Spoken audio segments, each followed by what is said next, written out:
Welcome to another volume of the Big Six. This volume, we're going to continue to tie our movement together in a way that's applicable to life. We're going to start with get back ups. This time we'll do 6 positions. I'm going to start at the end of my mat. And remember, you just get down as you can and get back up. Left side, back up. Right side, back up, get on your back, back up. Now this, we didn't do last time, which is we're gonna do a side plank, get back up, and then we're gonna do a side plank on the opposite side, and then back up. That takes us through a get back up. Okay, so should get your heart rolling, your heart rate going. Then we're gonna get back down and we're gonna do a roll down. And I wanna advance the roll down a bit.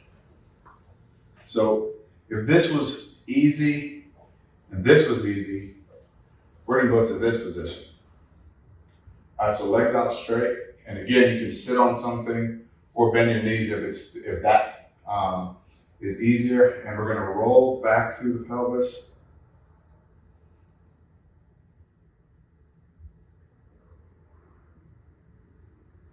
Then we're gonna roll back up. So we're not gonna go all the way down. All right, we're just gonna roll back through the pelvis, creating the ball. And then roll back up.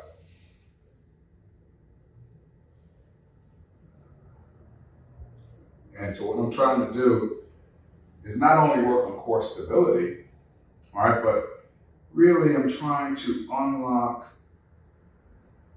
each segment of my spine. I'm trying to learn how will I move through my sacrum or my tailbone. Once I get to this position, I can work further to L5, L4. I'm gonna roll back up, stacking everything back over the hip. And the L4, L5, the L just means lumbar. If I say T12, it means thoracic. So again, I'm gonna tuck, try to create some room, and then roll back up from the top. All right, so that allows us to do that roll down, engage the core a bit. We're gonna go into a modified plank, and we're gonna add a diagonal reach to it this time. So I'm gonna start on all fours, walk out, try to get nice and flat. You can always go to that position if it's a little bit easier. If you need something a little easier, if your fitness level doesn't allow. What I wanna work is a diagonal reach.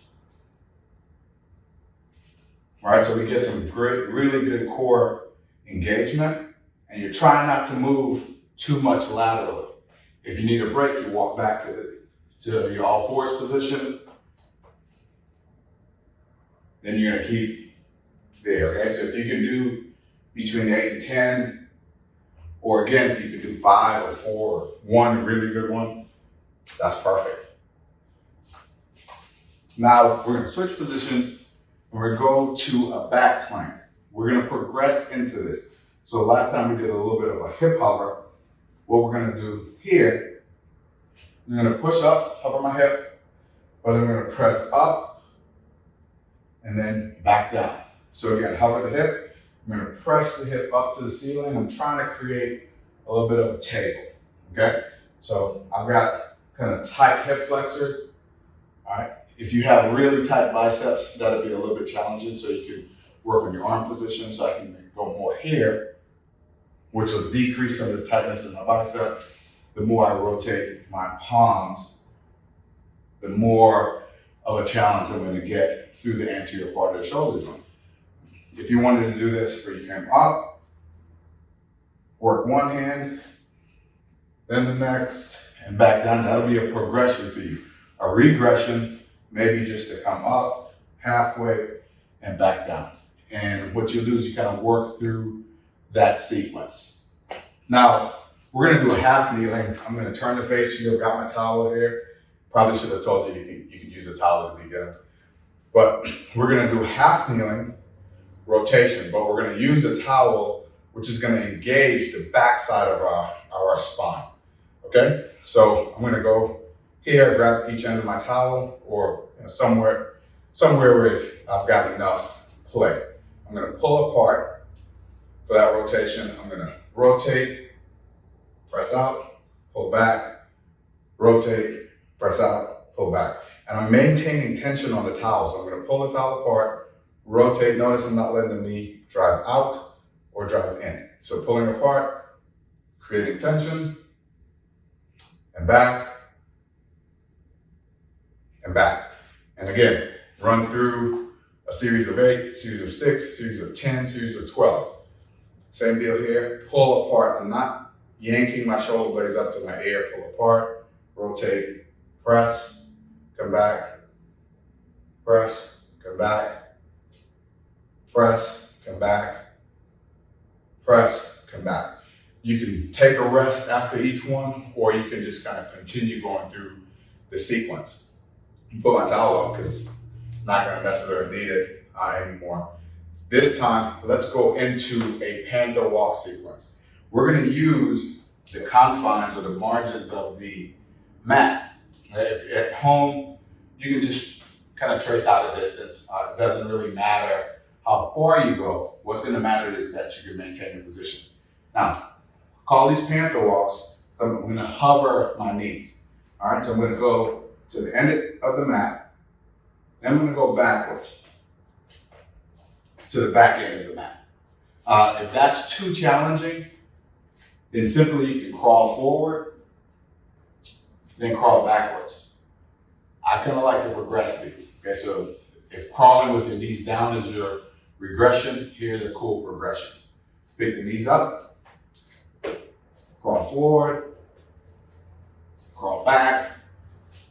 Now I'm going to turn, and I can turn back, or I can choose to go 360 degrees. So I can turn all the way around and then turn all the way back. That would be my Panther Walk sequence. Really like it. Again, you get core engagement, core activation. You're syncing what happens to the upper and lower body. You get kind of that cross crawl pattern like you would with walking. Going through this movement sequence allows you to express movement a little bit differently. We need to generate power, not just from our lower body, but also from our upper body. So imagine opening a door. Your lower body is going to stabilize you, but you do need to yank or pull on that door, especially if it's a heavy door. So you need your upper body and your lower body working well together. This just gives you a way to do that. Remember, the goal is always moving well, living well, and doing amazing things. Thanks for tuning in.